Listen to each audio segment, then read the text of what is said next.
আসসালামু আলাইকুম সবাই কেমন আছেন? আশা করছি সবাই ভালো আছেন। আমি আল্লাহর রহমতে ভালো আছি। রমাদান মোবারক। রমজানের স্পেশাল আরও একটি রেসিপি নিয়ে আপনাদের মাঝে চলে আসলাম।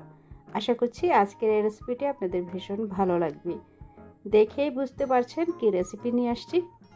একদম মুচমুচে পেঁয়াজুর রেসিপি।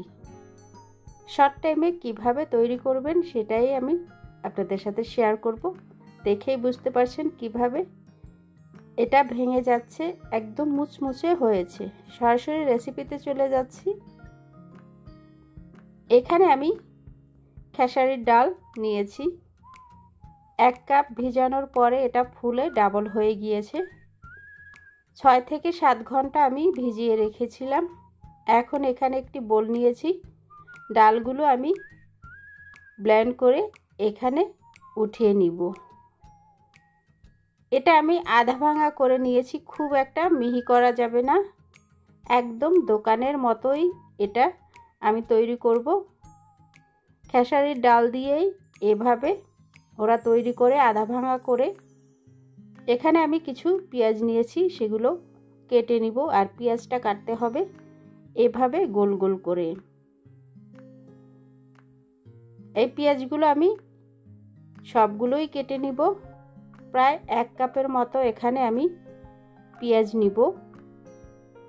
এটা এখন চাপ দিলেই একদম আলাদা আলাদা হয়ে যাচ্ছে।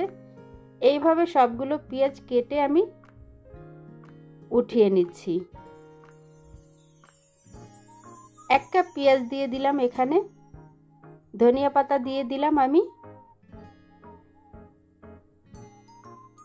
এবার এখানে 1 টেবিল স্পুন আমি কাঁচামরিচ কুচি আর স্বাদ মতো লবণ দিয়ে দিলাম। এখানে চিকেন পাউডার আর কিছু চিকেন স্টক আছে, সেখান থেকে আমি হাফ টিস্পুনের মতো দিয়ে দিয়েছি। এখন হাফ টিস্পুন করে হলুদ, মরিচ আর ধনিয়া পাউডার দিয়ে দিলাম। এখন আমি ভালো করে মিক্স করে নিব। ধনিয়া পাতা আপনাদের কাছে বেশি থাকলে এখানে বেশি অ্যাড করতে পারেন। আমি সামান্য পরিমাণের দিয়েছি, 1 টেবিল স্পুনের মতো। এবার আমি এখানে দিয়ে দিব বেসন। বেসনটা আমি দিয়ে দিলাম 3 টেবিল স্পুন। এখন ভালো করে একটু এভাবে ডলে ডলে মিক্স করে নিচ্ছি। খুব একটা চাপ দিচ্ছি না কিন্তু। এখন আমি ভাজতে চলে যাব চুলায়। চুলায় একটি প্যান বসিয়ে দিয়েছি। পরিমাণ মতো অয়েল দিয়ে আমি গরম করে নিয়েছি। এখন এভাবে একটু চাপ দিয়ে শেপগুলো করে সবগুলো পেঁয়াজও আমি ভেজে নিব। এখন আস্তে আস্তে সবগুলোই এভাবে দিয়ে ভেজে নিব। আপনারা ইচ্ছে করলে এভাবে একটু শেপ দিয়ে ডিপ ফ্রিজে রেখে সারা মাসের জন্য রেখে দিতে পারেন। আমি এখান থেকে অর্ধেকটা পরিমাণের রেখে দিয়েছি, সেটা আপনাদের সাথে শেয়ার করি নাই। আর এতগুলো ভাজলে খাওয়া হবে না, সেজন্য আমি এখান থেকে অর্ধেক পরিমাণের ফ্রিজে রেখে দিয়েছি আর অর্ধেকটা ভেজে নিয়েছি। এখন এপিট ওপিট করে ভেজে নিচ্ছি। কালারটা যখন ব্রাউন হয়ে আসবে তখন আমি পেঁয়াজগুলো উঠিয়ে নিব। বারে বারে আমি উল্টিয়ে দিচ্ছি যাতে এপিট ওপিট করে ভালোভাবে হয়ে যায়। সবগুলো হয়ে আসছে। এই পর্যায়ে আমি আস্তে আস্তে সবগুলো উঠিয়ে নিব। দেখতে কালারটা নাইস আসছে।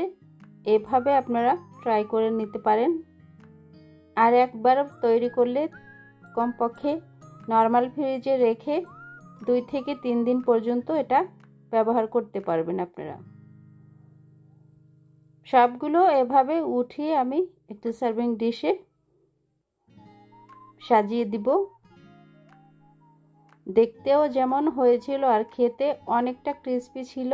আর এইভাবে তৈরি করলে অনেকক্ষণ পর্যন্ত এটা একদম মুচমুচে থাকে। আপনারা ট্রাই করে দেখতে পারেন। আশা করছি আজকের এই পেঁয়াজু রেসিপিটি আপনাদের ভালো লাগবে। একদম সিম্পলভাবে দেখানোর চেষ্টা করেছি। আশা করছি আপনাদের ভালো লাগবে। এভাবে ট্রাই করতে পারেন। আজকের মতো বিদায় নিব। আবারও নতুন কোনো রেসিপি নিয়ে আপনাদের মাঝে চলে আসব। সে পর্যন্ত সবাই ভালো থাকবেন। আল্লাহ হাফেজ।